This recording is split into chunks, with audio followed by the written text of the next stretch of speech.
What is up, everybody? Welcome to the Strength Solutions Podcast. We're on Apple and Spotify. You can rate and review us there. Also, check us out on YouTube. You can subscribe down below. Also, leave some comments about this guy's hair because I don't have any. At least this is nice. Yeah.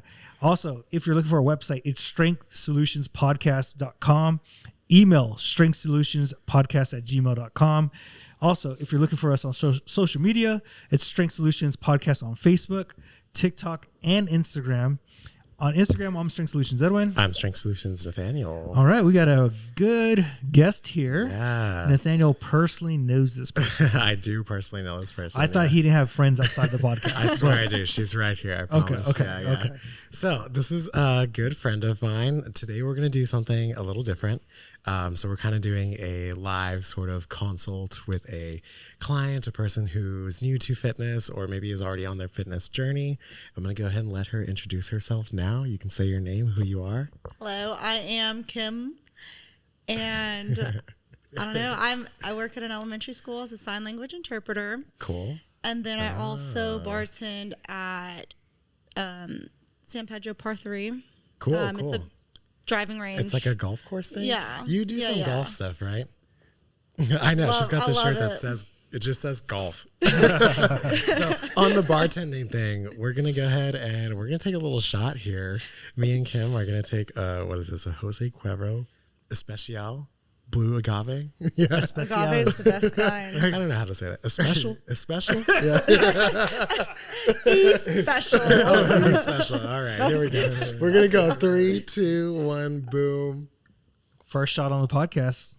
Look at that. That looked easy.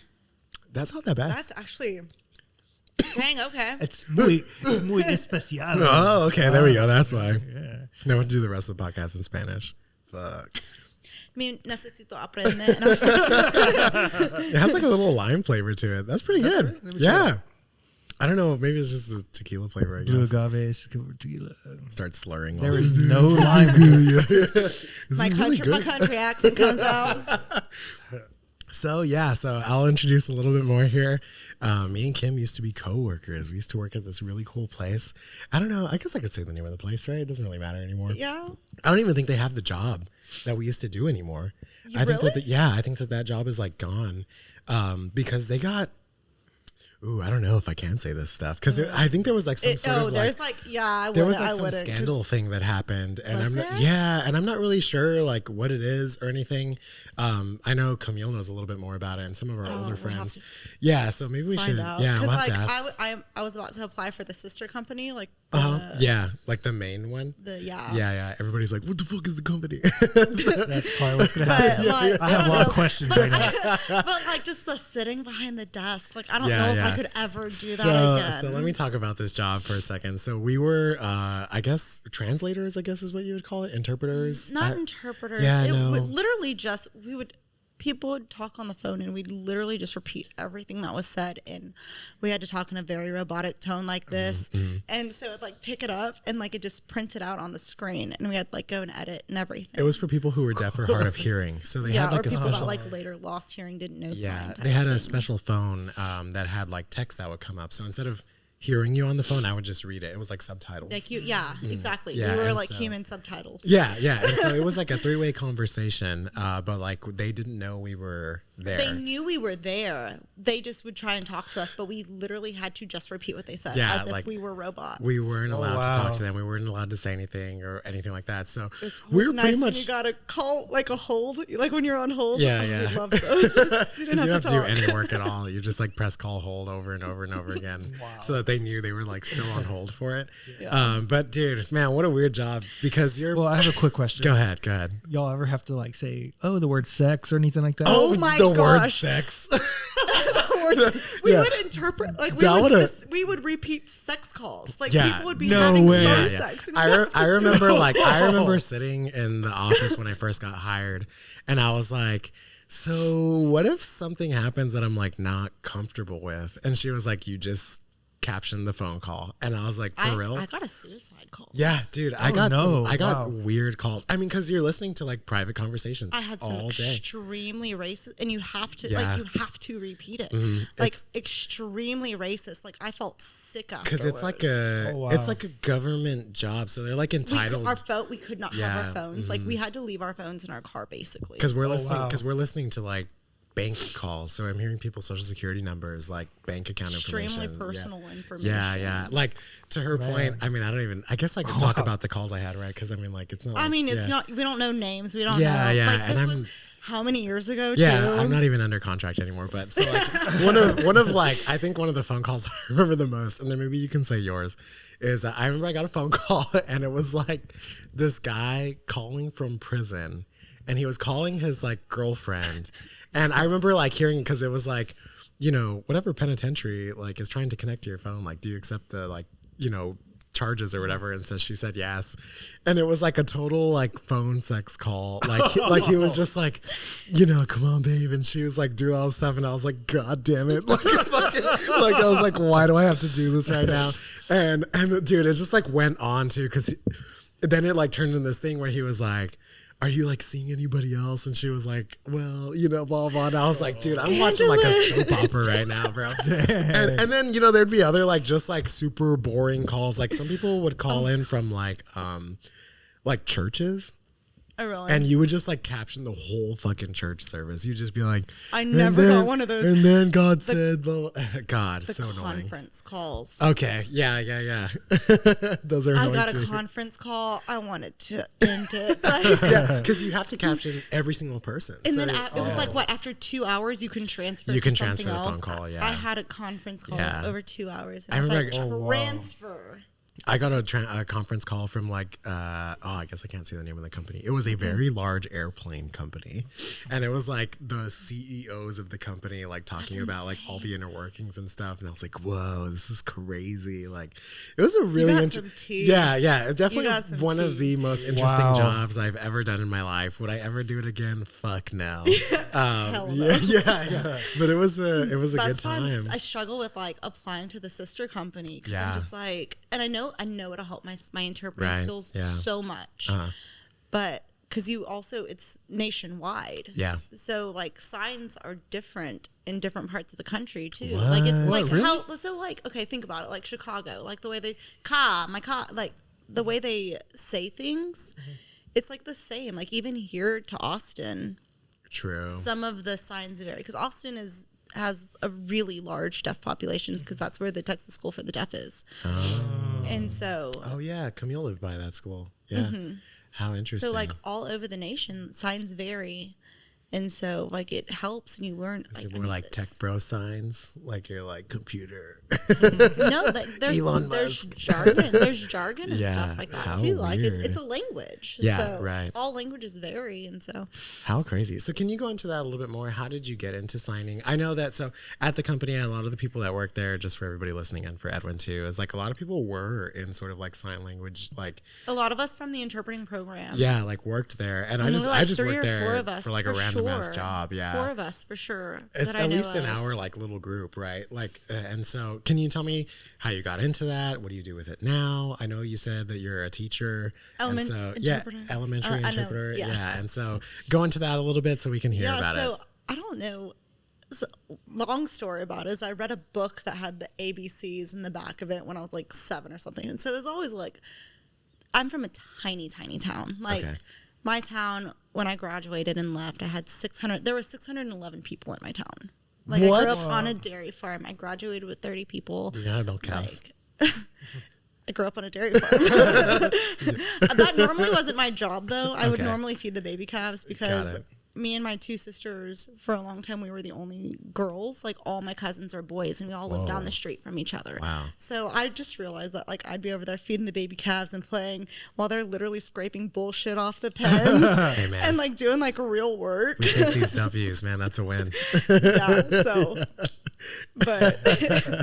but anyways, so like there's no deaf in my town. There's like it was like a whole new concept to me, which I was super interested in like English, and that was always like my favorite subject. Like I'm very particular with articulation and like punctuation. And I've always been like one of those word nerds, like learning language. I love it.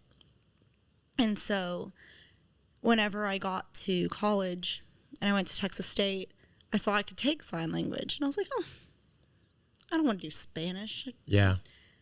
I did Spanish in high school, like, and so fluent. Just kidding. Yeah. Fluently got it in high school. So it's like, let's learn something new. I know all of Spanish now. Yeah. So anyways, I took ASL, and after the first semester, like, I just picked it up. Wow. Easily. And I remember I was in my second semester, and I was signing to my professor who is deaf. Like, all the ASL professors are deaf, so it forces you to use the language. Wait, so you get into class and they're like, you're not allowed to talk. What? You have to figure out a way to communicate. Oh, that's awesome. That makes insane. You like it's like immersion. Well, even like in the interpreting program that me and everyone were in, like, you're not allowed, like, because it's in a basement in one of the buildings at SAC. Okay. Like, we're right below the mortuary. Right. Yeah, where you cremate people. But like, once you get into the basement, you're not allowed to speak. It gets literally voices off. So it's like silent. No, because I mean, well, I guess there's like sounds of things. Someone's got a fart. Well, for one, there was like one computer class down there, but also like, it's funny because like I tell people I do interpreting and they're like, oh, I bet the classroom's quiet. I'm like, no, deaf people don't realize like how loud they really, like my students especially, they don't realize like how loud they are. And I'm like, stop. Like I get, and like my student, I have a little girl, and then there's 3 little boys, and then we just got another little girl with she's deaf. She has Down syndrome. She's so cute. But my little girl, she's deaf, 5th generation deaf. Wow. Yeah, and she'll purposefully make noises just because she can hear them. And I'm like, we're in the middle of a lesson. Stop. Like, you are distracting me. I'm trying to help you. Yeah. That's so funny. Like, it's obviously like they're still gonna act like kids, you know, and be like, that's so funny. That's so cool. So how long have you been doing that? How long have you known how? So I'm about to age myself. But I went to Texas State in 2010. Okay. Yeah. So I started learning then, and then when I graduated, I had no idea what I wanted to do. Yeah. Tried doing sales, was awful at it. Yeah. Started working for Ford, and I was just like, I just don't know where I want to go in life. Yeah. And then my cousin had told my mom about the interpreting program, and mom's like, go take a few classes and get certified. Little did I know it would take me almost 6 years to get certified. Wow. But I was working full-time at Ford, part-time at Caption Call, and if I wasn't working at Caption Call, I'd had classes. So I literally, every day I left my full-time job and went to either my part-time job or school. Yeah, because I remember, like, I would go to, like, SAC sometimes to study and stuff, and I'd see you there, and I'm like, hey, what's up, man? Yeah. You were just, like, you remember how, like, and then, like, I would cope with, like, drinking and stuff. Like, yeah, for sure. Because, like, what do you do? I mean, there's just, like, so much going on. Like, so much stress relief. Yeah, trying to do something to get rid of it. Crazy, man. That's insane. Yeah. A lot of hours. I know, yeah. And it's such an interesting, like, career path to do. So when you went to Texas State, what were you trying to go for? Were you just there to, like, just kind of go to school? Or did you have, like, a original path that you wanted to do? So right before that, I went to Palo Alto, and I wanted to do, like, TV reporting. Okay. Like a news reporter. Cool. So I always knew I'm a very, like, I'm a very social person. Okay, like, love being out, love meeting new people, all that kind of stuff. And I don't know, I just saw everything that went into news reporting, and I was like, I don't know if that's actually for me. What do you mean by that? Like, what is it? So competitive. Like, you would never believe how. What? Oh my gosh. Yeah. Competitive, like, how? Just everyone wants to do it. Like, you have to rub elbows with the right people. Like, you have to put in so much work. I have a friend from Texas State who's a reporter down in he's in the Valley. I want to say Brownsville. Okay.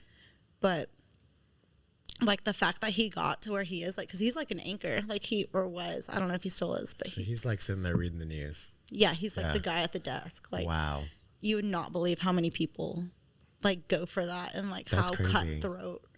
Because like I went and shadowed like the traffic girl one day. Okay. For I don't even remember what news station, but I was sad because George Lopez was coming in the next day, and I was like, dang it. That's so crazy, man. I guess you really don't think, because you just kind of sit there and watch them and you're just like, yeah, it's the news, it's happening. Yeah. But how like weird. that job, it was so like, and then just the whole technology side of things. Like, have you seen the movie Gamer?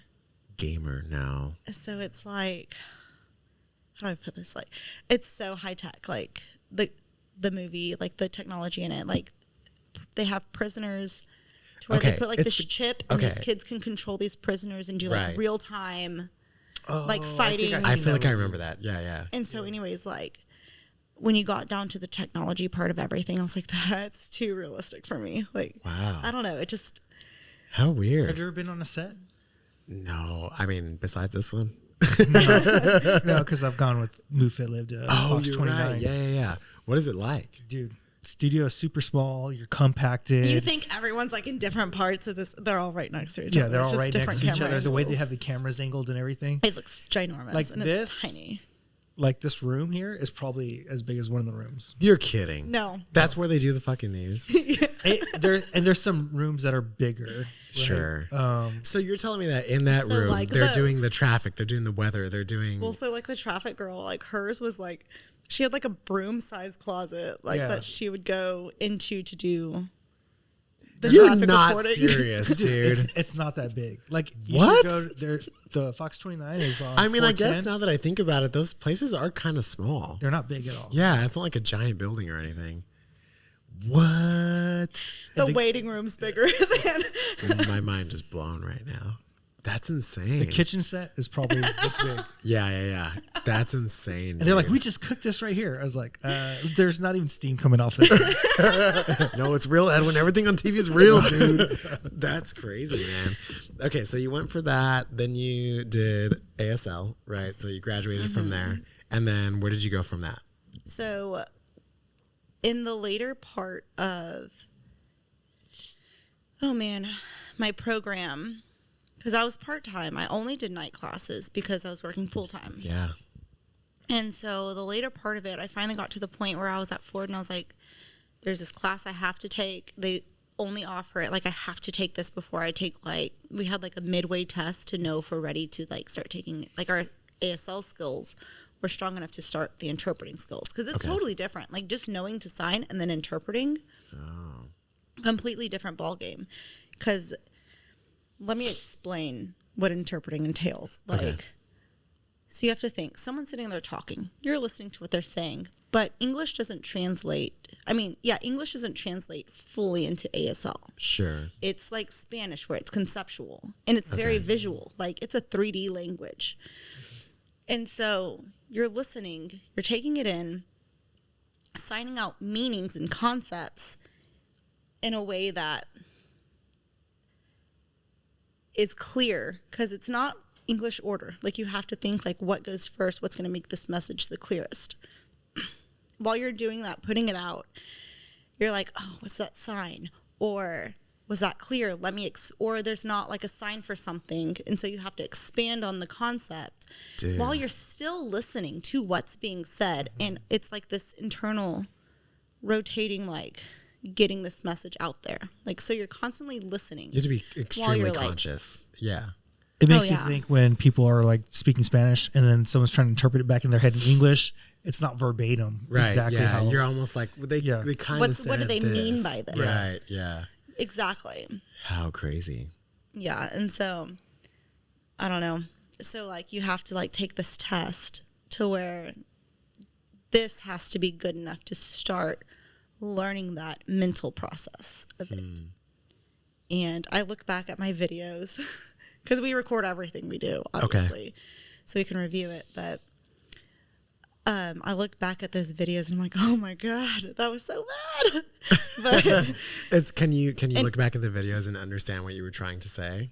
Or is it most of the time, but it's like when you're first learning, you want to do things in English word order. Yeah. And you want a sign for every single concept, which isn't how it works. Like it's not how it works. Yeah. And so, and even now there's times I struggle with it. Like just when I get nervous or I'm not comfortable with this situation or the topic, I'll start going more English. Oh, I see what you're saying. Okay. So then you take the test, I'm assuming. Yeah, I passed. Okay. Yeah, good. yeah. And so I just got to this point where I was like, I have to quit. I have to quit Ford. Like I won't make it to the end of school if I continue this. Yeah. Because like the classes are also longer once you get into the interpreting part. It's 10 times more in depth. Like you have more homework, all that kind of stuff. So I quit and I start subbing. And then that's when COVID hit. So when COVID hit, then I lost my job. And I was doing classes from home and everything. And when I got into my internship, it was still, because you have to take, school, you have to take so many tests. So you have to pass a test to get into your internship. To make sure you're good enough for your internship. Oh my God. And our internship is basically like you need, I think it was like 360 something hours. What? For a semester, which is what? So here's the thing too, is like I was in COVID, like my internship was during COVID. So like finding things that like they used to have so many opportunities and everything shut down. So like I did a lot of religious interpreting. And then just like school stuff. Yeah. So I barely finished. I barely got my hours. Okay, so this might be like a funny question. You might just say like it didn't affect it at all or anything. But I'm trying to think of like a good question here. So in COVID, for people who were verbal, I guess, we had to wear masks, right? So you couldn't see our mouths or anything like that. So does that change anything in terms of ASL? Oh yeah, like a lot of people I knew had like clear masks. Like they'd get masks and then they have like where you can see the mouth. Yeah, so you can still kind of like do some sort of verbalization or whatever. Yeah. Yeah. And like I ended up getting like a part-time job because I was lucky enough to where I was in a relationship where my boyfriend at the time did well enough to where he could support both of us, but just like not having money of my own. Yeah. Oh, it's not fun. Yeah. Because I've always been like independent. Yeah. And so I was blessed enough to have that, but I got a job at Home Depot for a little while. Yeah. While everyone was trying to do home repairs and didn't know what they were doing. And I see. Because I worked at the service desk, and then there was just always a line. But anyway, dude, that's kind of funny. Yeah. Okay. I had a deaf coworker. Yeah. And so, okay, cool. Yeah, I made sure to have my clear mask with me. Yeah. How interesting. Okay, so then you do that. I'm sure you graduated from college, right? What do you get? Do you get like a bachelor's? Is it like a... So it's an associate's degree. Okay. So what's funny is I got my bachelor's first, and then I went and got an associate's. What was your bachelor's in? Communication studies. Okay. So it's basically the way people communicate. Like it's body language, it's the psychology part of communication. And like when you first meet someone, it's like, you know that like little, when you get to know someone and it's like give a little, take a little type. Like you're barely, and then like it's like the psychology of like how you start to open up to people and stuff like that. Like it's I think we might have to have you back and talk about something like that. I literally had like, because I also did like international communication, like the different gestures and people would use in different countries. And I literally had an assignment once where I had 2 people watch and just like make up things about them based on their body language and what they were doing. And it was so much fun. I loved my major. So when you're like talking to someone, can you tell if there's like, I mean, I'm sure most of us can tell if like, oh, that person's maybe a little bit nervous or something like that. Like, are you more in tune to that? So I think I just naturally am an intuitive person. Like I'm this is where all my friends make fun of me and call me a hippie, but like, I feel like I'm a very intuitive person. Like I very much go off the energy of people, and I feel like I can normally read people pretty well. But then like having the background of like the knowledge of like different things people will do when they're acting a certain way or trying to hide something or whatever, I feel like I'm normally pretty good at it. Can you tell when someone's lying? Not always. Not always. Okay. Because, okay, so here's my fault. Well, it's not even my fault. I'm just such an honest person. I'm an open book. Okay. To where I don't really tend to lie to people. And so I just assume people aren't lying to me. Fair. Like, I'm just a trusting person. Yeah. So I'm sure that gets I just you in like, trouble why would they somewhere. lie about that? But then like you always end up finding out when people lie. Yeah, fair enough. But no lie can never be kept forever, right? Yeah.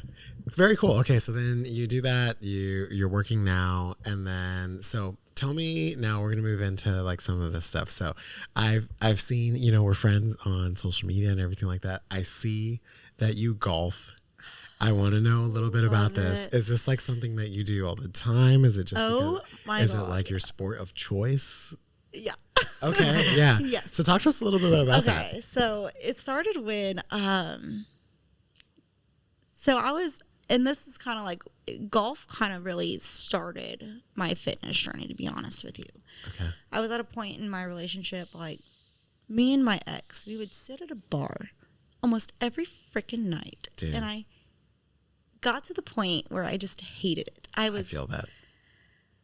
And don't get me wrong, I still love sitting in a bar chatting with people, you know, like, but every single night. And I just got to the point where I'd be like, we'd go to the bar and then we'd go eat. And like, I had put on so much weight and I was just miserable.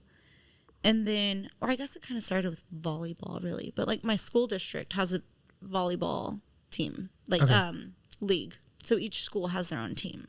So I started doing things on my own, and like my good friend, I was talking to him and I was like, you know, I took a golf class back at Palo Alto one time, and I had my parents bought me clubs because I'm spoiled for a semester.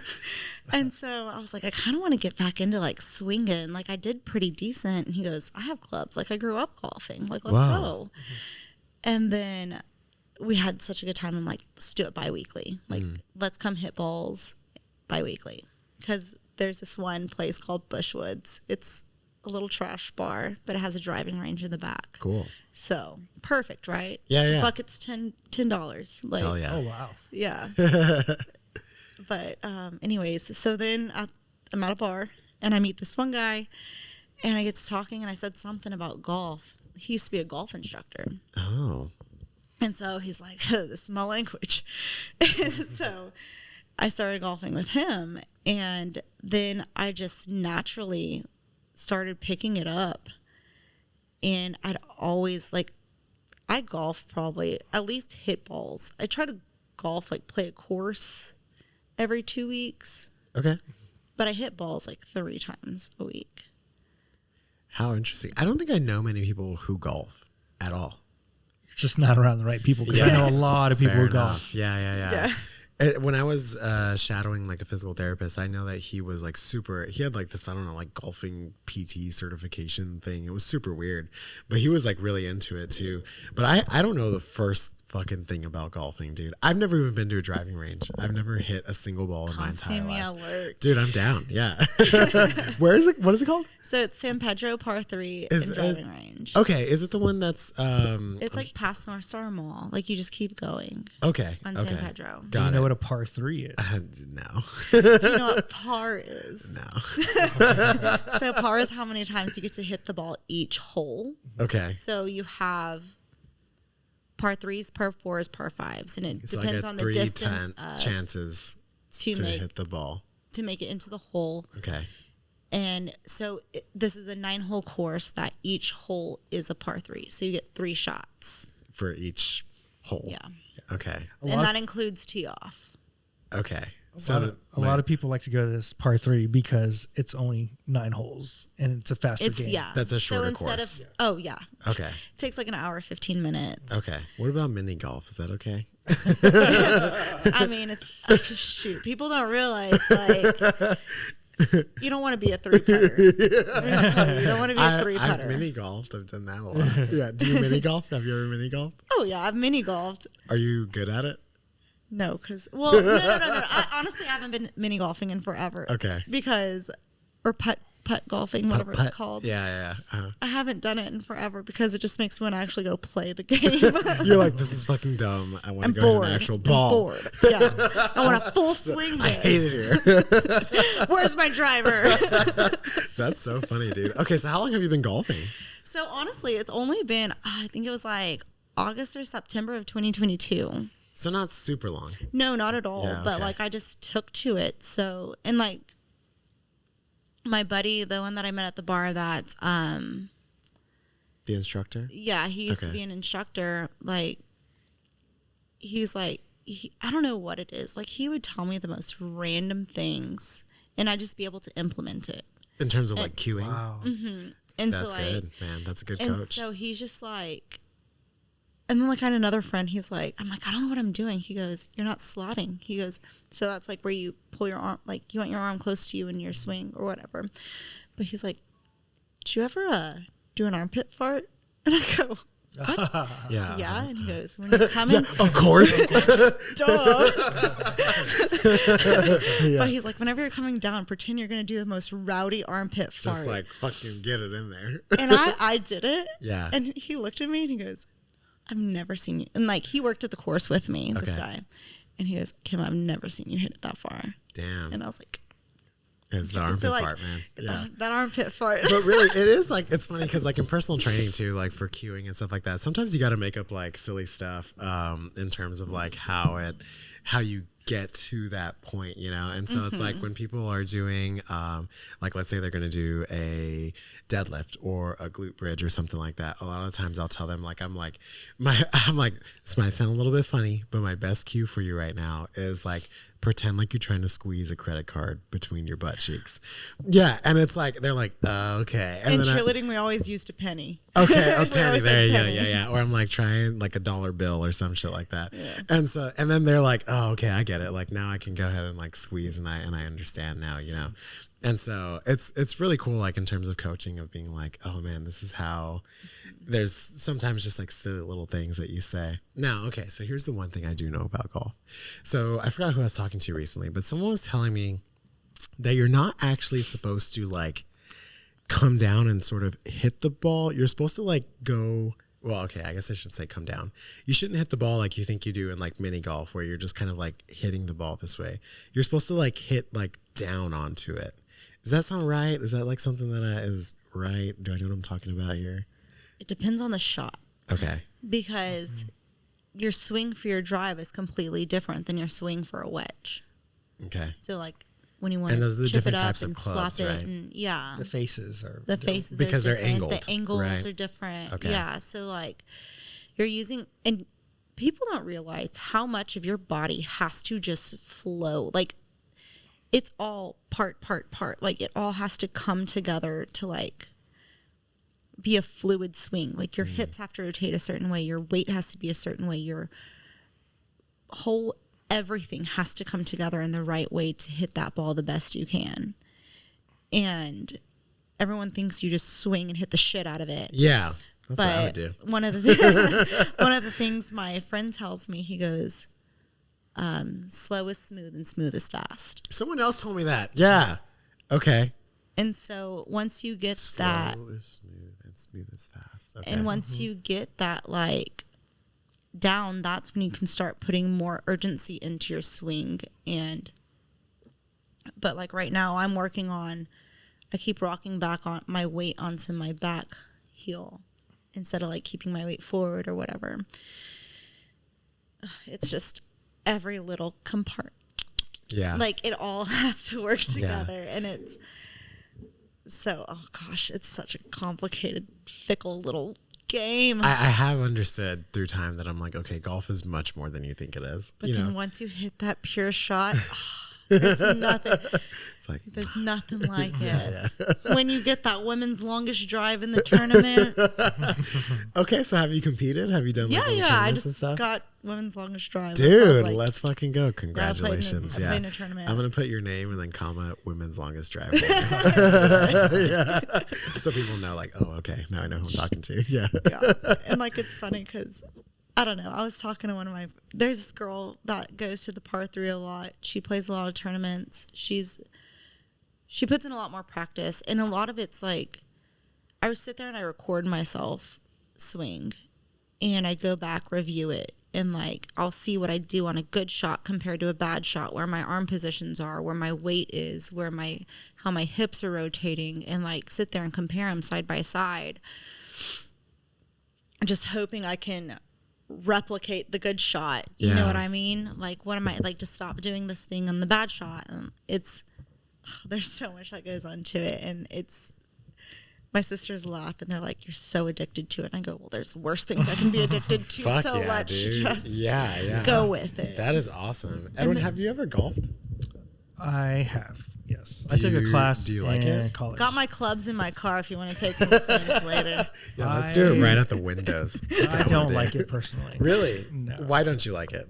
Because it takes a lot of like focus. Okay. And You can't get in your head. You get in your head, that's and when you know, start done. I talk to myself all True. day, every day. So Yeah. it's not good for me. That's so funny how like a lot of the times, like even in like training and stuff like that too, when you're doing like a big lift or something like that, a lot of the times, you know, if I'm sitting there and I'm like, oh shit, like this is really heavy, or I need to make sure that I'm doing this and I'm doing that. And then you do the lift and you're like, wow, that fucking sucked. You know, and you think, I guess in the moment, you're like, the more I think about this, the better it's going to be. But then it really is just about like clearing your mind and just like going through the flow of it. And then you get perfect movements, you know? And then like trusting that your body knows what to do. Yeah. That's a lot of like in a golf swing too. Like you don't, like you're sitting there thinking, do this, do this, do this, do this, don't do this, don't do this. And the more you think about it, the worse your hit's going to be. Yeah. And so, because you're thinking about too many things, but literally, even like I think someone asked, I think it was like Brooks Koepka. Don't quote me on that, but Who's that? He's a pro golfer that a lot of people are like iffy about because he went to the live. There's 2 different tours now. He went to live and whatever. Like he I has forgot. kind of like, we talked about that a long time ago, right? He's kind of sassy. They're I don't coming know back how I together feel. now. Okay. It's we love sassy men, though. Come on. I love a sassy man. Love a sassy man. So you're a fan. Yes and no, because he has arrogance too. I don't like arrogance. Okay. So it's not confidence; it's arrogance. There's a fine line. There is, yeah. Honestly, I don't know enough about the guy. You know, like, I don't Yeah, personally yeah. know him. I can't sit Yeah. here and talk trash. You know, because but there's like different things he'll say or do, and like just golf is all about like there's this whole like old school respect. There's like a and culture. etiquette. Like golf etiquette's huge. Okay. Huge. Like what is some don't golf play etiquette? slow. Like playing slow and not letting the people behind you go in front of you. Like if you're taking a long time, you're supposed to let the people behind you go in front of you if they're like right up on you. And then like obviously not talking in a backswing when people are teeing off. There's Me, yeah. Are you gonna hit it yet? Also depends on who you're playing with. Yeah, you know, fair, because right, there's yeah. like there's the golf people who take it seriously, and then there's the golf people who golf to get wasted, and you know what I mean. Me for sure. Yeah. And then like obviously not driving the cart on the greens, like Yeah, like not bringing stupid stuff. letting. Like there's an order of the way you hit the ball, so the person who doesn't hit the furthest is the first one to swing, like hit again. Okay. And then like not walking in someone's like Ugh, dude, there's so path many when rules, they're putting. man. Oh my no, god. this isn't even rules. This is just etiquette. This is just like the stuff etiquette. you're supposed to know. Yeah. I would go on a golf course and look like an idiot. Oh, God, I went golfing with this one guy, and like he was driving over ropes, and he like pulled the cart right up next to me, and I'm just like he was 2 holes late to start with. I didn't already really bad know this etiquette, guy. He man. was just Come like on. he was a regular at the par 3, and he's like friends with a friend, and so he like my friend set up a tea time for us because I was like, it was spring break. So I was just golfing as much as I could. Yeah. And so there's just like, I was just like, oh my God, I'm going to have a panic attack with this guy. Yeah, just like super embarrassing. Dude, that's so funny. Okay, cool. So you talked about how that was sort of the start of your fitness journey, right? So let's get into that. So tell us about your fitness journey. How did it start? I know you kind of like gave us a little bit of it at the beginning where you were saying that, you know, you had kind of gone through this time where maybe alcohol was a big part of your life, stuff like that. Yeah. So, man, I think I was at like 205. How tall are you? I'm 5'8". Okay. Nah, she's 6 foot. If she was a guy, that's what you would say. These my Air Maxes put on an inch right now. So 5'8". Okay. And you said 205? I think I was like I don't know. I stopped weighing myself after 200. So you were fucking swole as fuck. You were jacked. Jacked full of fat. But like that's all we would do is like go out to drink and eat, and like I'd want to cook, like I wanted to get healthier, but then like every time we go eat, my ex, he'd be like, just have a drink with me, like have a drink. And I'm like, I don't want to. Like it got to the point where I don't know, like I just didn't know what I ever wanted to drink because I just didn't want to drink. And like, Edwin, have you ever been in a point like that? Because I have. Like where you drank so much that you're like, just sick of it. I've told him too, where it's like in my past relationship too, it was the same thing, dude. It was like every night I was just ending up in a bar and I was like, what the fuck am I doing here again? And I remember when I started dating Camille, she doesn't really drink that much, at least now, right? And I remember like we'd be like, what do you want to do today? And I'd be like, let's go to a bar. And she'd be like, I don't really want to. And I would literally sit there and be like, well then what do we do then? Like, I don't know. Like, all I know is bar, you know, like that's all I know what to do. And it was super weird to kind of like get out of that mindset. So I don't know. Have you ever done that? So psychologically in your head that you have to go to a bar? It was like, it wasn't, I mean, it was up to that point too, but it was also just like habitual. Like I was like, oh, you go out. Yeah. Like I'm like, you go out and you go to the bar. That's just what you do. Like going to a restaurant and thinking you have to order a drink. Yeah. Like now I go to a restaurant, I'm like, I want a tea, like, and I'm like, I want a water. Not like grabbing the drink menu right away. Yeah, you know what I mean? And like, it's fun sometimes, you know, like now I drink maybe like once every 2 weeks, you know. I was telling him the other night, I went, she's all damn. No. But it's not every day. Right. Like it was almost every day. Yeah. Yeah. And it's not always like getting drunk or anything like that, but it would just be like every night I was having some drink, you know, and at a point, you really do. You're like, I don't want to do this shit anymore. And going to work at an elementary school hungover. Ugh. I can think of worse obviously, thing. I've never hanged around anybody like this. So when you hang around fucking degenerates. I don't even know what's going on. Sorry. Yeah. We just took a shot.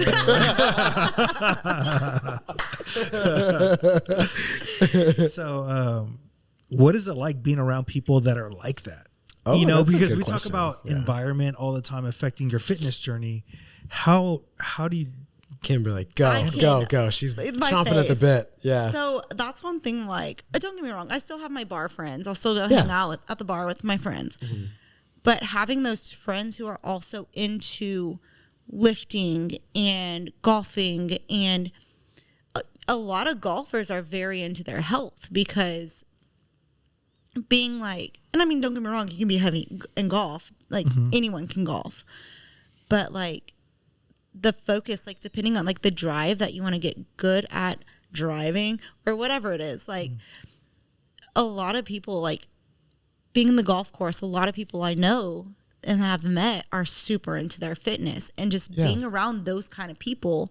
And even just like my best interpreter friend at school, like she goes to the gym all the time, and I'm just like, okay, fine, I'll go. Like, I started keeping my gym bag in my car, and don't get me wrong, like it's been a rough 3 weeks. Like I've been working at the bar a lot more and golfing a lot, but even then, like I haven't been at the bar. I'm in my volleyball league right now. We play 3 games, so that's 9 sets on Thursdays, which is you burn a lot playing sand volleyball. And I'm that one that I'll die for the ball. Like I'm You're going taking it for serious. it. This is real. Yeah. I just met you and I'm just like, this is a cool person to hang with. Yeah. She's fucking, I only know cool people, bro. I've only brought cool people on here. You know this. Hey, especially when they're from Australia. It's an inside joke. I'll tell you after the podcast. She's like, whatever. But anyways, like having that group of people also, and like people that like want to go on hikes, and I'm big into like, I love swimming, like, and it's not like before it was just bar friends. Like I only had like bar friends. I didn't really had people. And even my ex, I'd be like, can we go to the gym? Like, will you go to the gym with me? He's like, nah, that's your thing. Like there was no support there. So weird. I'll get into that later. My ex relationship. Off air. Yeah. But like there was no support on, because I like, he'd make comments on, well, and not really, but like he'd make comments here and there, and like I would constantly, like, I was in such a bad mental state too. Yeah. That's so funny because Edwin has said the same thing about me. I mean, this guy's known me a long time. So he's known me a really, really long time. And like probably even when I was working at Caption Call, honestly. So he's seen me through like a lot of life. You said it earlier too. Did I? Yeah. Oh. You did it first. And so, I mean, the same thing too, when I was just around people, it's like, that's all you do. You know, you could be like, well, let's go do this. But if all of your friends are going to the bar, then you're just going to be like, well, fuck, I'll just go to the bar. Also, you know? being raised in a small town, there's nothing to do. Like, True. Our parents, like, were cool with us drinking in high school as long as they knew knew where we were, knew that we'd call them if we needed them. And we kept our word with that, but they were always like okay with us drinking. My mom literally was like, the other day I found out, she's like, yeah, we knew y'all drink out of the cabinet that we kept alcohol, and that's why we put the good we actually hid the good stuff. That's hilarious. I was like, dang, Mom, okay. Trash. So like drinking's always been part of my, like, the culture of like where I was raised. Yeah. Not saying everyone's an alcoholic or anything there, Right. but like it's a big part of like It's just like what you do. social. There's like nothing to do. Like, it's just social. Yeah. And it's funny too that you say like you were in a different mindset, because I definitely was. And it's funny because you don't realize it until you stop drinking. You don't. And so I had a client who had he was a big drinker. He had like issues in the past and things like that. And I remember telling him about this because I think I had done like dry January one year. And I was just like, I'm just going to like do it just to try. I was already kind of like not drinking anymore and stuff. And he was telling me about his like experience with it. And he was like, when I stopped drinking, it's like the first week you start coming back. You don't really notice how even just one drink a day, or like, you know, if you're blacking out every day, obviously, and how it just like changes your mindset. You're more like, I don't know, just depressed, not really in it. I don't know, that like a mental fog, all of these things. And then go ahead. Waking up, like, cause like I said, I drink with my ex every day. And then like, now there's some weeks, like it just depends on who I'm hanging out with, whatever, and if I'll drink at all during the week. But most of the time, like, I just try not to. And waking up and not having any kind of like that alcohol grogginess, even not even being hungover, but just like the fact that you did have like one drink already affects like your sleeping, like your sleep pattern and everything. And I was sleeping so much better, like. You just feel like lighter. It's crazy because it does put like this fogginess on your brain. Yeah, it truly is like a weird sort of darkness that comes over, and you just can't. You don't notice it because you do it all the time. And you're like stuck in this revolving door, right? And so you never really notice that you're like in this thing where you're not feeling okay because you've been doing it for so long that this is just normal. And then once you have that next drink, it's, oh, I feel good again, like because you're having that drink.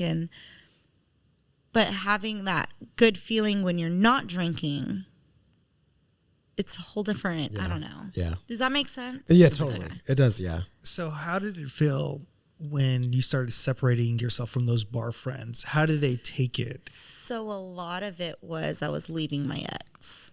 It took me, I started expressing how unhappy I was with the way things were. And I want to say back in like June, like I was literally just like after dinner, I'm like, can we just go for a walk? Like I need like about like a year ago. That would be like 2 years ago. Okay, because I broke up with him like New Year's Eve, the day before New Year's Eve in 22. Wow, brutal. Brutal. I couldn't go into the new year yeah. as miserable as I was. Because I got to the point where I was so depressed, I completely stopped eating. Oh, wow. And I am so blessed to have the school friends that I did. And my friend, she is like, let me talk to him. Because like, I was like, I'm going to have to move back home. And she's like, let me talk to my husband. Like, we have a spare room. Like, and he always jokes. He goes, I always knew she'd bring home a stray. I just thought it'd be an animal, not a person. But like, they're my best, like some of my best friends. Dude. And so just like, shout out to y'all, man, whoever you are. yeah, they're the best. Very cool. But so like I was like leaving my ex at the time, and that's where I started golfing more and doing things I wanted to do, because I'm a caretaker. I love taking care of people and doing things for people. And I've never like really, I started therapy. That was a big thing. Yeah. Because I didn't realize how, Same. but my coworker, or not my coworker, the one that took me in, her husband, my coworker's husband, I remember because he literally get mad at me because when I first moved in, he's like, what'd you eat today? And I was like, this is my first meal, like as he's cooking dinner. And he, what? Like, and so I remember the first time I ate 3 meals in a day, and he about threw a party. Like, Wow. That's awesome. just because I was so depressed. Yeah. And that's how I originally lost a lot of my weight. But then just like realizing how much I missed being active. Like, because I'll tell people like, oh, I play volleyball, I golf, I do this, that. Like, and they'll just be like, wow, like you are very like I played softball last summer, and they're like, you do a lot of sports and stuff. And I'm like, I never want to be stagnant again. Like, I was so stagnant. Yeah. Do you feel like those sports and playing all the time help with the depression aspect of it? Oh God, yeah. Like, and just like golf is so great because you don't have to put like, you're not raising your heart rate to 180 to 80, whatever. Like, you're not raising your heart, but like a game of golf takes 4 or 5 hours. Ugh. Oh my God. Like, yeah. That's long. And like, oh yeah. And then like, I've played with 85-year-old men who have walked the course. I mean, they have like their little push cart, but they're walking it. Me and my friends, we hop in a golf cart. Like, Yeah. I mean, So I they're spend a lot of staying time at- walking, looking for my ball, but they like walk the course. And like, Wow. you have to realize like that's far. Like I never thought about like to look up how many miles or whatever, but The amount like of steps they're getting? It's probably at least 5 insane. miles or more. It has to be. That's crazy. That with clubs. Because an average, an average hole's like 300 something yards. Long ones are 5. And then like, you got to go from hole to hole with there's a gap between them, and they're not all like perfectly aligned up. yeah, it's all all over the place. Wow. You've never been to a golf course? Never. You got to go. It's beautiful. And that's the thing though, just like being out in nature too. Like, Wow, man. This Like- golf shit doesn't sound so bad. That's why a lot of people do it. Can I smoke a big cigar? yeah, it's People a cigar. smoke Like, and drink. oh yeah, like, that's why I said there's the bros who play to get wasted, and then there's people like, I mean, I just want a times little hat. I got you. Do you wear a little hat? Yeah. First of all, I'm tragically pale. Okay. Like, this is me tan. I'm tan. Yeah, like, yeah, you yeah. should see my sock tan. It's real cute. So it's but The lights go off. It's still white. just my feet shining. putting these back on. I know where you're at. We can't play hide and seek in the dark. Yeah, no, it'll never happen. Yeah. Yeah. Okay, very cool, man. All right, so let's go ahead and get into this Q&A portion of Oh, it. yeah. So Kimberly has some questions for us. Me and Edwin are going to answer them on the spot. This is cool. First time. I know, yeah, this is pretty cool. So I'm excited for what Okay, it so is. we've already like talked a lot about alcohol and how that like, I don't want to say holds people back, but for a lot, I feel like it does. I think that's a fair thing to say. Yeah.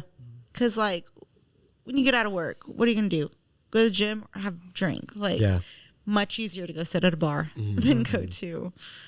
But that was one of it. And then Yeah. How was it worded? Yeah, what was your question? What was the initial question? I didn't have questions. Oh, okay. It was like a notes, bullet point. Yeah. Let me just like add on alcohol. It's, I think when we talk about alcohol and any other substance we talk about, I believe we put a good or bad on it. And it's really learning how to handle it correctly for yourself. Like I just do horrible with alcohol. So I'm not going to drink that often. I drink maybe once a month, maybe twice a month. Somebody else who handles it a little bit better, I have clients who do. I'm like, you probably have it once a week. And you just got to account for the calories when it comes to fitness. And not just the calories, but what happens the next day. Because I've heard things like alcohol takes away some of your happiness from the next day. And so you tend to eat a little bit more to supplement some of that happiness away from the next day. That's an interesting thing to say, because I do agree. That's a great thing to say there. I'm a genius. You could just say it, bro. Yeah, you are, man. I say it all the time. Go ahead. Sorry, I was just gonna say, like, also like learning moderation and everything. Like I used to eat out every day. I went to one of my favorite restaurants yesterday, and I was like I used to be go weekly with my ex to this place, and so like the bartenders knew us, and he saw me the other day, and he was, I haven't seen you, and I was like, I don't eat out anymore. Yeah.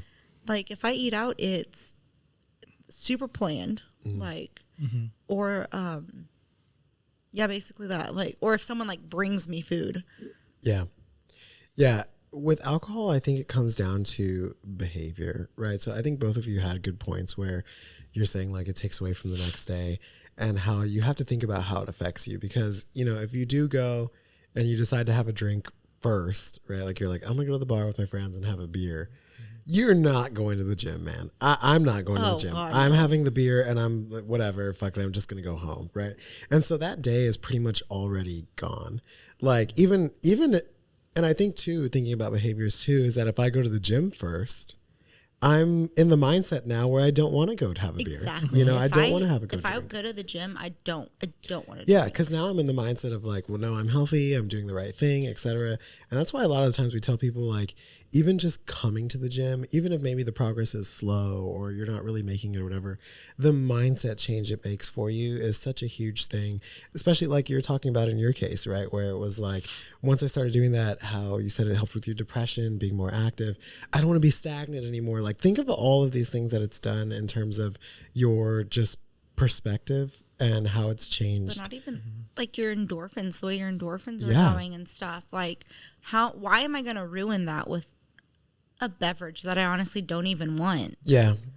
That doesn't really do anything for me, Like in the moment. I mean, don't get me wrong. There's times I want to drink. But sure. Yeah. Listen to Nathaniel talk. That's why we took a shot. Yeah. So I don't want to fucking do this. Give me a shower now. Yeah. Okay, go ahead. What else you got? Okay. So right now y'all pray for anyone working in a school. Yeah. We got 11 more wake ups. Cool. Cool. But like the exhaustion and the burnout and the plateauing, like how to get past that. What's your best tip on getting past that? Because like I just like yesterday or Monday or whatever went back in the gym for like the first time in like 3 weeks. Like just because it's the exhaustion, you know what I mean? So what time do you wake up? When do you get to the school? What time do you get off? Like, give me an example, like of a day. Normally, I set my alarm. So I used to. Last year, I would be able to wake up at 4 a.m, go to the gym before work, shower. Then I'd get off work, go bartend. Like, it was long days. Damn. But it just kind of got to the point to where I now... like I'll set my alarm for like 5 and be like, I could do something small before work or whatever. I get up at like 6:15. I have to be at work by 7. It's a 15-minute drive. Like I can throw myself together real quick. Like, yeah. And then like I get off work and that's where I'm grateful for my good friend, like my interpreter friend, because she goes to the gym a lot. And so I try to tag along with her when she goes. And it's great. Like we'll have our headphones in and we'll be signing back and forth to each other, talking about people. Oh, that's so fucking much cool. fun. Damn. So much fun. So I think that's a really good point that you make, that having someone to hold you accountable, I think is a good idea, right? Because you can hold each other accountable, especially on days that are especially hard, right? Long days where you're like, fuck, I really don't want to go to the gym today, right? And then your friend's like, let's fucking go. And you're like, damn, okay. Well, yeah, I'll like go. Monday, like we were just like, oh, I don't want to go. And I'm like, let's just do something small, like short 30 minutes. So there, that was, as you were talking, that was going to be kind of my next point there, is that when you do go to the gym, how long are you usually there? Are you there for like an hour? What is your idea of going to the gym? Average about an hour. Okay. So I love lifting. Yeah. Like I know lifting is what works best for my body. And I try to do cardio. I know. Try to cardio. Yeah, I hear you. But in your defense, you do get a lot of that With the seems in your sport playing, right? That's true. Volleyball, golf. I would almost tell you that you don't really need to do that at the gym. Right. Based on how active you are on your own, I don't feel like that's something that you need to prioritize. In fact, I would probably take it out if it is taking time from you to add more time into your lifting. Right. So right now I go to the gym about 3 to 4 times a week. Max, dude, 45 minutes. I'm hitting like 4 to 5 exercises. I do a little bit higher. So like this is advice to you. So I would say maybe shorten up your workouts, make them more compact. Focus on the exercises that are going to give you the most out of it. So I'd focus on your bigger compound lifts, squatting. I don't know what you do right now, but let's say like squatting, deadlifting, things that are going to use multiple parts of your body, as opposed to just doing small, like for example, like a bicep curl, right? I'm going to get more from a squat than I am a bicep curl. Doing it at a higher intensity. So maybe adding in more weights, maybe less reps, right? Maybe more sets, etc., things like that. But a smaller, more compact, efficient workout in 30 minutes, right, seems way more plausible for your lifestyle at the moment, right, than going into the gym, trying to do 12, 10 exercises, running around for an hour. That's maybe not in the cards right now. Yeah. And so that's sort of like where I would go with it in terms of advice for you, if that's not already what you're doing now. I don't know if, Edwin, you have anything to add on to that. Not fitness wise, but do you have like a gratitude practice or anything like that? Like in the morning when you wake up or anything like that? No. Yeah. So like, I'm like, I gotta go. So maybe even on the way you're driving there, say a couple things you're thankful for, because what you're doing is you're already in a stress state. So it relaxes the body. So therefore you're not stressed, and then you get to work, you're more stressed. So even during your lunch, that's actually really gratitude. Good.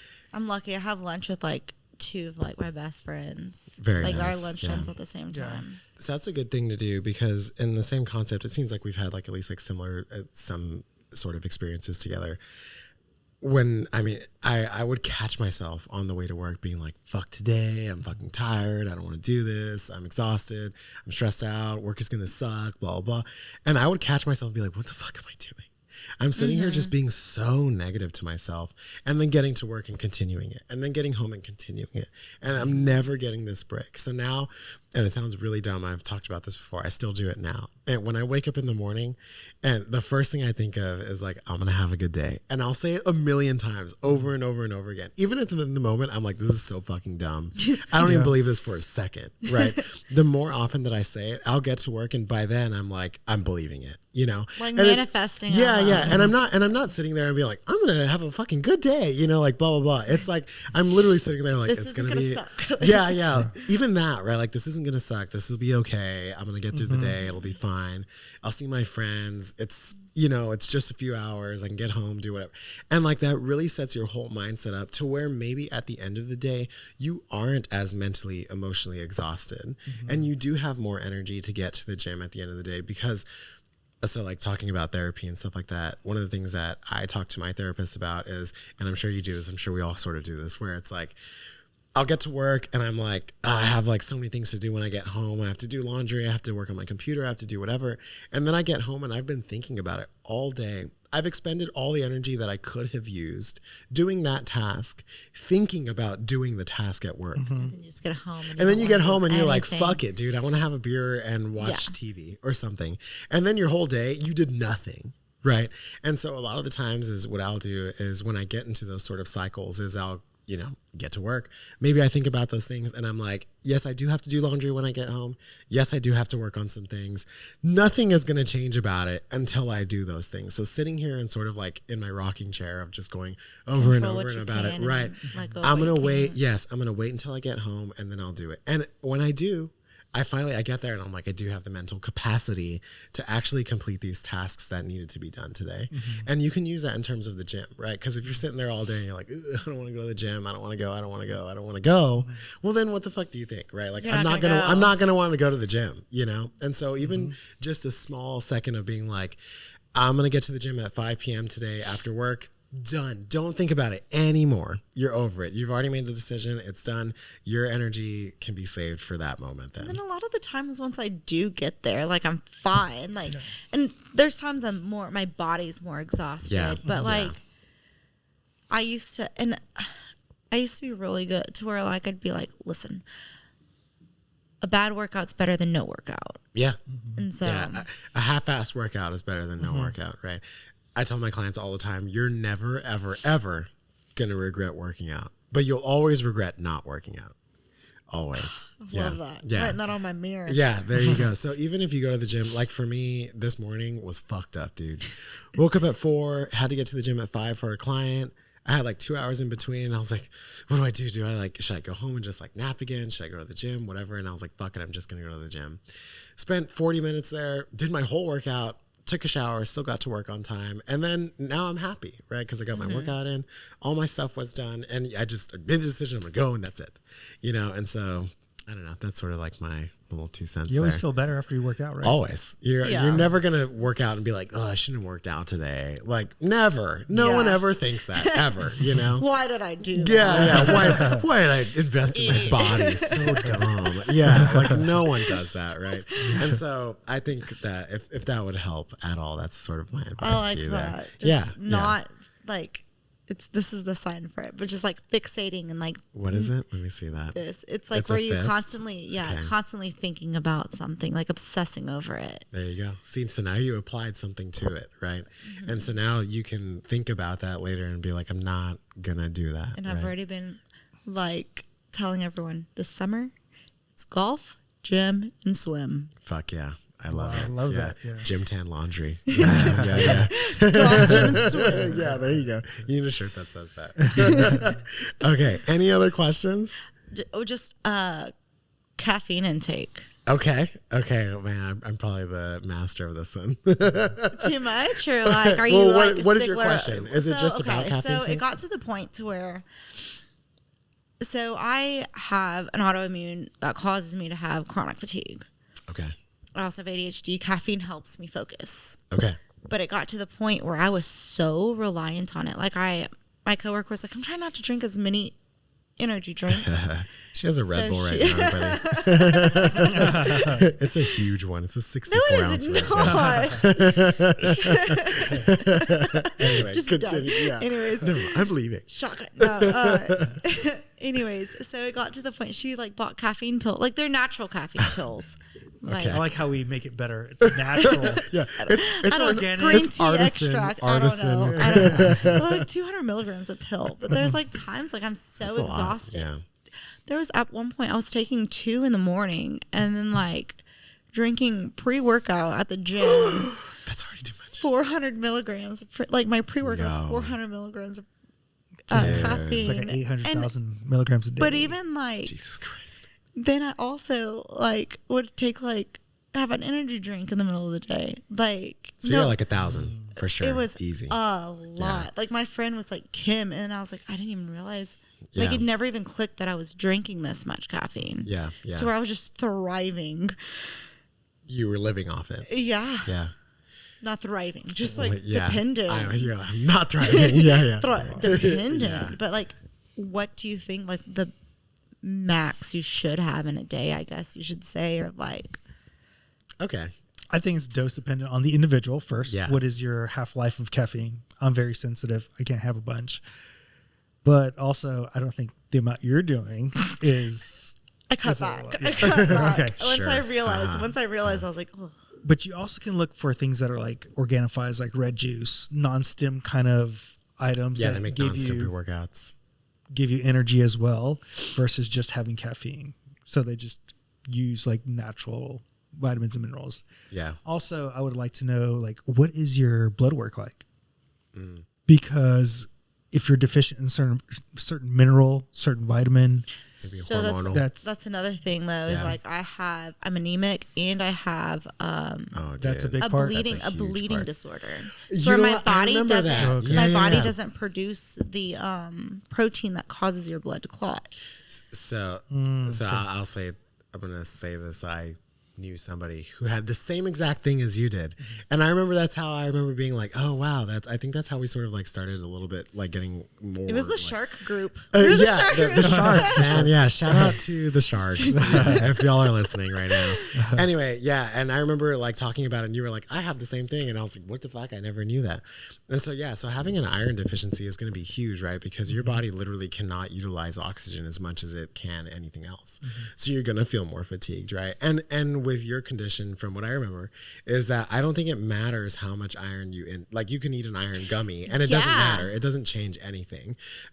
I know that my body doesn't absorb it. You have to get like infusions. It wasn't an infusion. It's okay. a vitamin that has iron that makes me absorb the iron. Okay, got it. So it's probably paired with something. So definitely you would need to make sure that that's in order, right? So I would. So here's the thing. I would make sure that all of your like actual health conditions are fine, right? Now, if you are, let's just say that you are in a place where all of that is working well, you're taking care of it, medication, whatever needs to be done in sort of that case, and you're still feeling this chronic fatigue, I'm still really tired. Now, yeah, I'm going to be real honest. 1,000 milligrams of caffeine a day is fucked up, dude. That's way too much.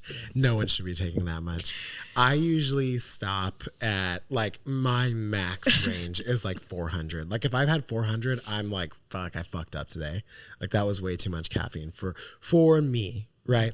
And like Edwin said, that was going to be my first point, is that it sort of depends on the individual, right? Some people are way more sensitive. They call it caffeine naivety, where if you have 100 milligrams of caffeine, you're just like zooted. I get like, anxiety. Yeah. Like where you like have this like impending doom feeling where you're like, oh shit, something bad is going to happen. Some people don't feel anything, right? And they have 2-3 cups of coffee and they're just like, now I feel normal or whatever it is, right? I think Edwin had a good point of, if you are going to, like, let's say you do take the caffeine pill, right? Let's say you take 2 of them in the morning. Okay, that's 400 milligrams of caffeine. So in my opinion, you're done. You cannot have any more caffeine, right? So then I would look at, okay, what are my other options for energy, right, that aren't caffeine related? So a non-stim pre-workout is a good one if you really want to pre-workout and need that extra motivation to go do something. Is that just one without caffeine? So it's a pre-workout that they make. They usually are a little more expensive, I'll be honest. I've used a couple of them. They're non-stim, so there's 0 caffeine in it, but there's other things in it. It's like pre-workout without the caffeine. So you still get the same feeling. You still get a really good pump. If you like that tingling feeling, some of them will like, some of them have it, right? Like I've taken one where I was like, fuck, I need to fucking get in the gym right now and like lift something, because I'm just like, ugh. And I don't like it. But some of them, I've used other ones where it's just like a really, really good pump. You get in the gym, you feel super good, you know, like you look great, etc. Things like that. Those are things that you can do. The B vitamins. Right. So all of B vitamins are good for energy. So B12, niacin, B6. I don't know. Yeah. B6, all of those, which are normally inside energy drinks too. So I would say, and this is, you know, maybe like some, what I call like dirty advice, but like vitamin water has a lot of like B vitamins in it. So it's kind of like an energy drink without the caffeine. Right. So that's another option. Hydration mixes that they have. So that's where I was going to go. What's your electrolyte balance? Do you need more sodium? Because sometimes times it's just a sodium thing. And you know what? That makes a little bit of sense, because if you're telling us that you don't drink as much, I don't go out to eat as much, if you're not using as many processed foods that don't have a lot of sodium, you might then become deficient in it because you're not really intaking this large amount of sodium over time. And so like she's like, what the fuck?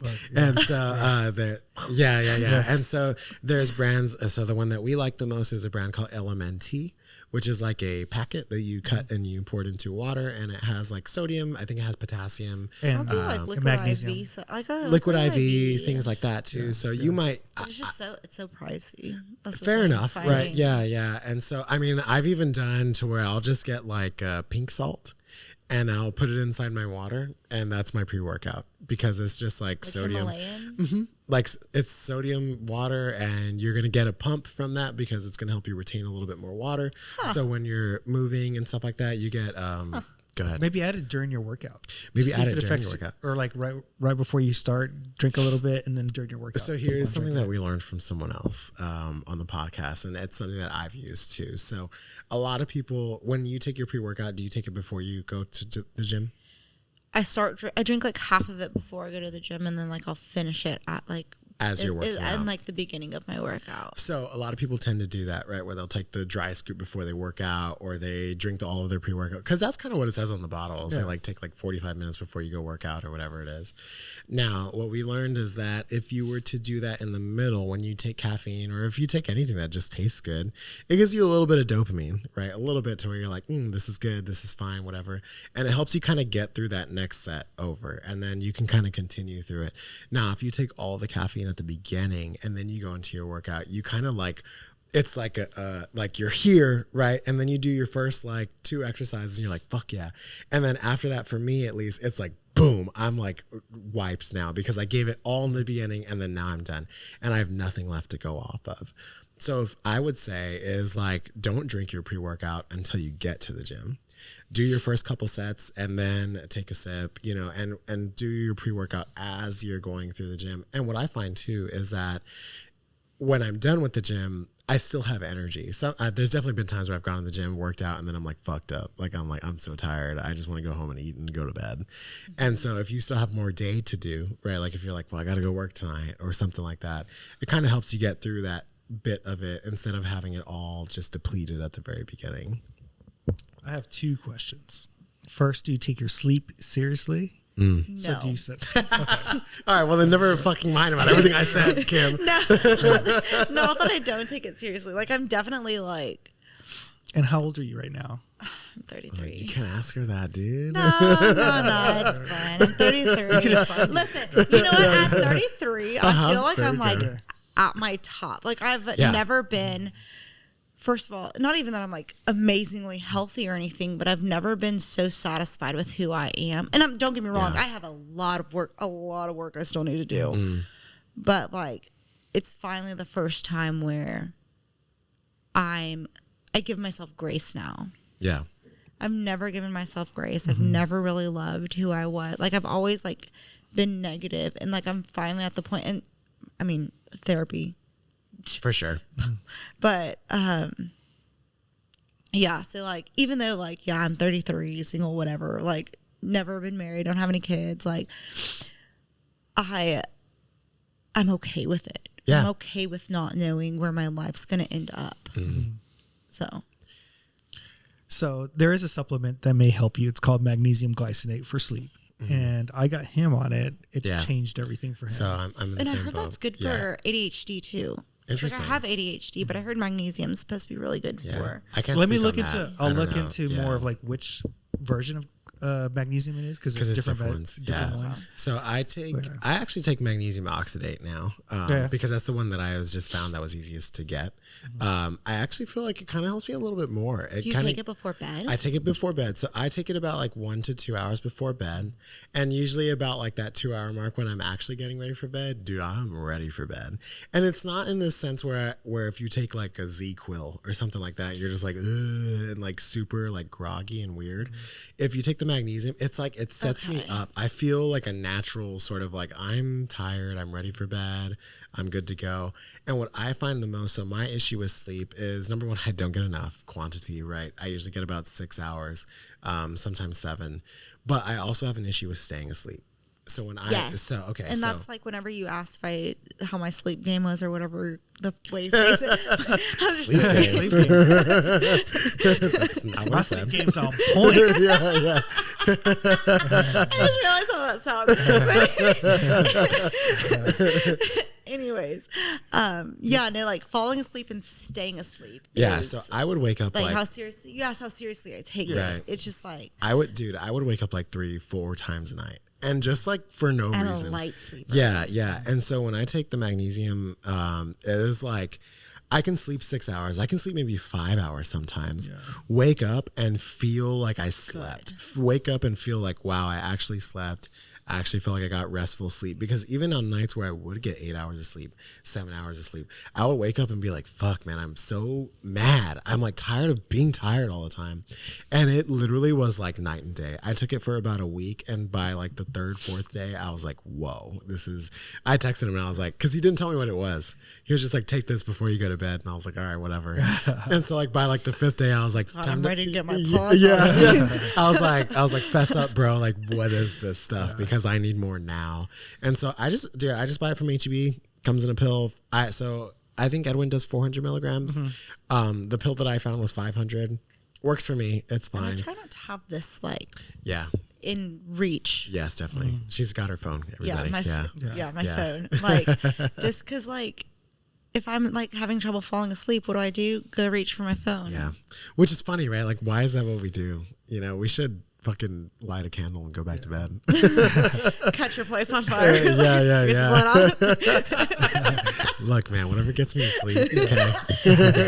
I don't care. You ain't waking up. Good. My next question was going to be, in your menstrual cycle, because do you bleed more? Okay, so and does it affect your energy? I'm an open book. Yeah. So I just recently back in October got an IUD, and so my menstrual cycle used to be insane. Yeah, like so bad. Like I was a mess. Like, would you get like nosebleeds and things like that, just like randomly? I had surgery to fix my nosebleeds because I broke my nose twice in cheerleading. I see.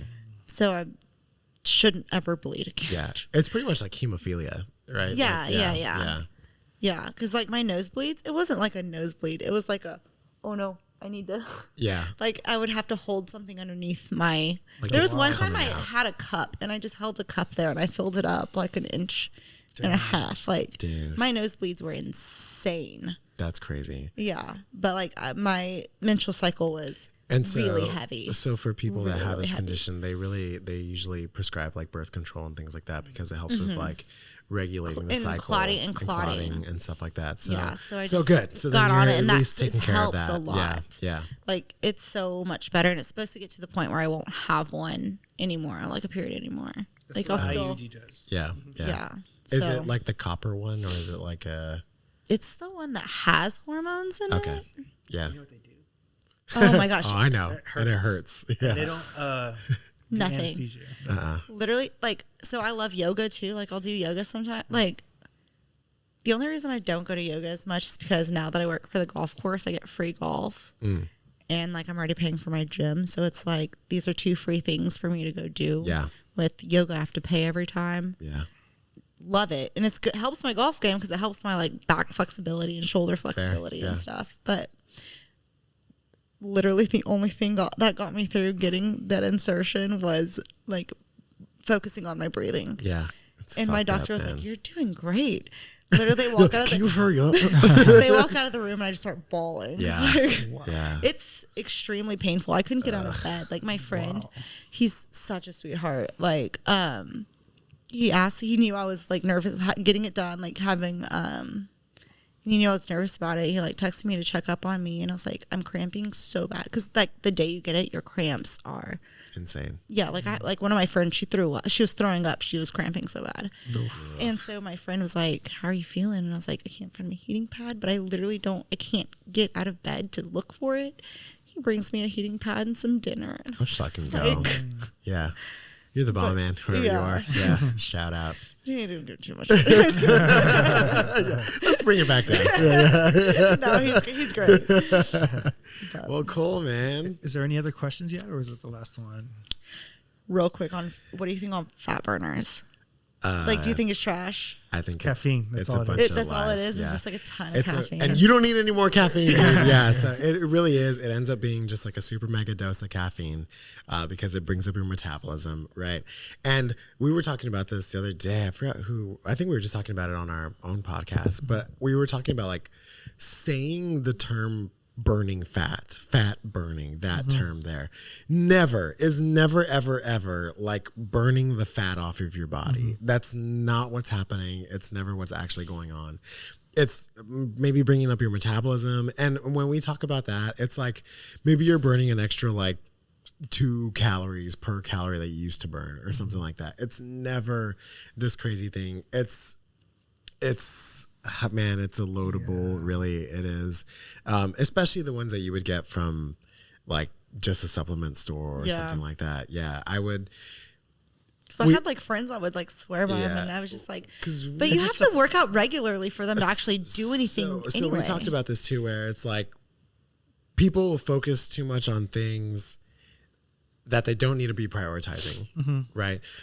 Too many people are worried about, well, what's the next fat burner and what's the next cool workout or what's the next whatever diet. What's the next fad diet when, you know, or when you really should just be working on going to the gym, getting better sleep, taking care of your health, not drinking as much. Like, let's focus on the things that actually matter. And these other things are so, like, some of them don't even work. Right. Some of them are they're supplements. They're all placebo effect. Because a lot of times when we get supplements or anything like that, we tend to like start doing things that are the right things to do to begin with, right? If you would have just done it without spending this extra money, you would have been fine. And what fat burners actually do is it suppresses your appetite so that you don't eat. That's all it does. Because caffeine is an appetite suppressant. Just so you know that as well. Yes. So if I just intook 600 milligrams of caffeine, well, of course I'm not going to eat. And if I don't eat, well, then of course I'm probably going to lose weight. And it had nothing to do with me burning fat or the fat burner doing anything. It had to do with the fact that I put the fucking fork down, right? And stopped eating so much, right? And so that's the thing where it is. And so, and that's fine, right? If that's the thing that gets you to start paying more attention to your health or something like that, fine, right? But there's just better ways to do things. But I'm starting to think too, though, you have the wrong mindset into it, because I'm starting to think you're thinking about weight loss and just eating less, but you're so active. Maybe eating more is what you actually need. Me? Oh, absolutely. Yeah, maybe you need to build more muscle. Personally, yeah.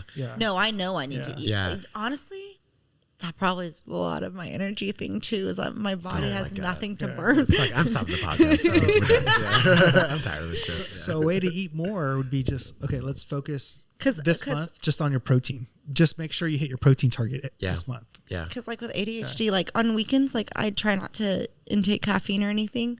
I'll literally forget to eat. Like it'll be like 5 p.m. and I'm like, oh, I haven't eaten today, just because I get busy. Yeah.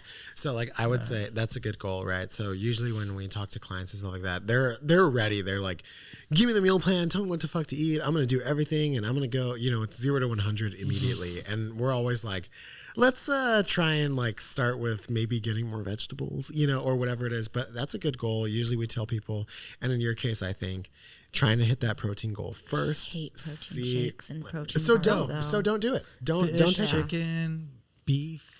Eat it, right? I don't take a protein shake. I don't drink protein shakes. I think they fucking suck. I hate them. They taste terrible. At least for me, because I can tell you try bone broth one. So I was gonna try it too, but it's also really fucking expensive. And I was like, I'll just fucking eat it. Bro, you're a millionaire, bro. Yeah. I'll just look eat at that luscious hair. I got none. Yeah. And so like don't take them, because I have to take vegan protein because I'm lactose intolerant. Yeah, they screw up my stomach. Let me tell you, vegan protein tastes like absolute garbage. It's disgusting. And so I can't drink it, man. So I just don't. So you don't have to take protein shake. You don't have to eat a protein bar. You don't have to don't do it. If you did try the broth thing, I have heard that that's better. Yeah, but so I you can don't try want to buy that it. too. Like you can. I'm just gonna try and make it. Make it. So like Fuck cook. It. Yeah. So yeah. And sometimes you, if you make your own bone broth, you can like make your rice with bone broth, and the rice will absorb some of the protein. We're serious. She's be eating a bone. next